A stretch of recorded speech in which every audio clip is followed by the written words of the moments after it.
C'est un grand débat de société qui arrive à l'Assemblée nationale mardi prochain, un débat qui s'annonce passionné, l'extension de la PMA à toutes les femmes.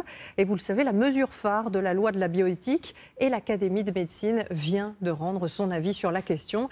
Elle émet quelques réserves et souligne notamment les risques psychologiques pour un enfant privé délibérément de père. Une position que la ministre de la Santé a jugée ce matin datée.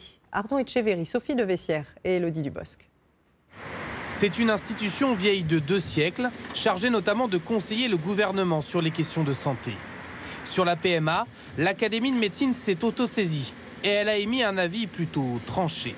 Dans un rapport de 7 pages, elle estime que la conception d'un enfant privé de père constitue une rupture qui n'est pas sans risque pour le développement psychologique de l'enfant.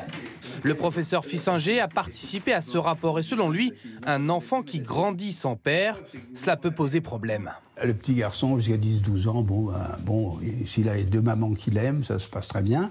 Est-ce qu'à 20 ans, ça sera pareil? Et ça, on dit, là, il n'y a vraiment pas de données suffisantes pour répondre. Pour le gouvernement, la question est on ne peut plus sensible. Ce matin, la ministre de la Santé se montre hésitante. Ces prises de position, Puis elle préfère élargir le débat au-delà de la simple question des couples de femmes.